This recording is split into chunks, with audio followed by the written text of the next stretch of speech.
Halo rekan-rekan peserta PPDS. Pada kesempatan ini, kita akan sama-sama belajar tentang apa itu burnout. Memang sangat wajar dalam satu proses pendidikan, terdapat tantangan yang tidak mudah, baik dari sisi akademis, klinis, maupun aspek hidup lainnya. Mungkin juga ada dari kita yang merasa sedang mengalami burnout, dan semoga tayangan video ini dapat menjawab pertanyaan kita dan membantu memberi solusi. Apa itu burnout? Burnout adalah satu sindrom yang disebabkan oleh stres kronis di tempat kerja yang belum berhasil dikelola.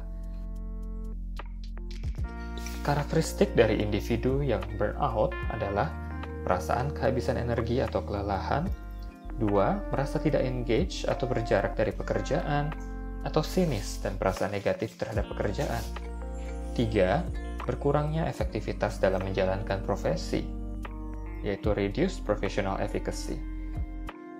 Terdapat beberapa variasi dari sindrom burnout. Mungkin ada dari kita yang mengalami ketiga hal di atas, namun bisa juga hanya mengalami salah satu atau dua dari ciri-ciri tersebut. Faktor resiko burnout terdiri atas dua faktor, yaitu faktor internal dari individu dan faktor eksternal yang berasal dari lingkungan kerja. Faktor internal seringkali berkaitan dengan karakteristik kepribadian, yang memang memberikan kerentanan untuk terjadinya burnout. Namun, burnout juga disebabkan faktor-faktor eksternal dalam lingkungan kerja, misalnya tuntunan pekerjaan, kurang jelasnya pembagian peran, dan kurangnya dukungan sebaya. Interaksi kedua faktor tadi sering disebut job person fitness. Terdapat 6 area yang menjadi perhatian untuk melihat bagaimana individu dapat menjadi sesuai dan cocok dengan pekerjaannya. Seberapa seringkah seorang peserta PPDS mengalami burnout? Studi yang ada sebelumnya menyebutkan burnout pada PPDS adalah sekitar 27-75%. Artinya kondisi ini merupakan kondisi yang lazim ya, dan bila ada di antara kita yang merasa mengalami burnout, kita tidak sendirian. Kondisi pandemi COVID-19 tentunya juga menambah tekanan yang dialami. Penelitian dari program studi magister kedokteran kerja menemukan 83% nakes mengalami burnout syndrome pada derajat sedang dan berat selama pandemi ini. Apa dampaknya bila peserta PPDS mengalami burnout? Tentu banyak dampak yang tidak baik. Misalnya, pelayanan medis menjadi suboptimal, dan yang menjadi penting adalah pelayanan tidak lagi dijalankan dengan rasa empatik.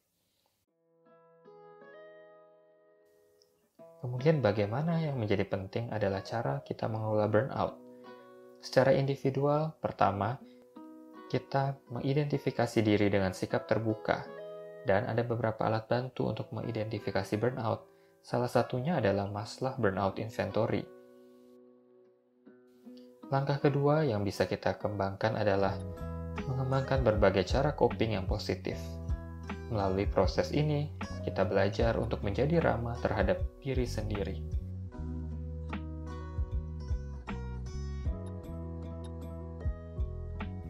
Langkah ketiga adalah dengan mencari bantuan kepada orang lain. Bantuan dapat kita cari pada teman sebaya atau mentor. Melalui proses ini kita belajar menerima bantuan dari orang lain dan juga bersikap ramah pada orang lain. Di sini kita juga perlu mengenali beberapa mitos tentang burnout. Pertama, bahwa burnout adalah gangguan jiwa. Padahal burnout adalah fenomena di tempat kerja yang memang bila tidak dikelola secara jangka panjang memiliki konsekuensi negatif, misalnya faktor resiko bagi gangguan depresi. Kedua, mencari bantuan sebaya atau profesional adalah satu tanda kelemahan. Ini juga suatu mitos. Dan terakhir, mitos ketiga adalah burnout tidak dapat diintervensi. Beberapa hal mungkin berada di luar jangkauan individu, namun ada hal-hal yang masih berada dalam kendali kita.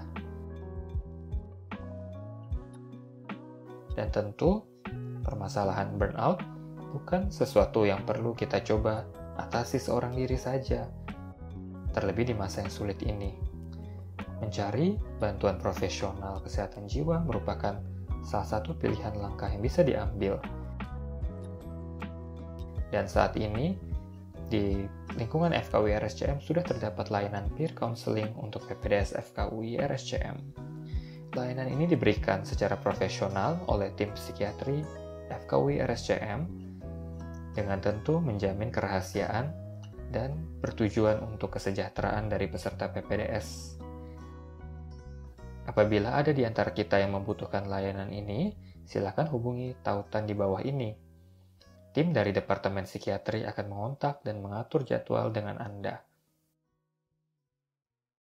Akhir kata, kamu tidak sendiri dalam perjalanan ini karena kita dapat saling membantu untuk menemukan makna dalam profesi dan pelayanan yang kita lakukan. Terima kasih.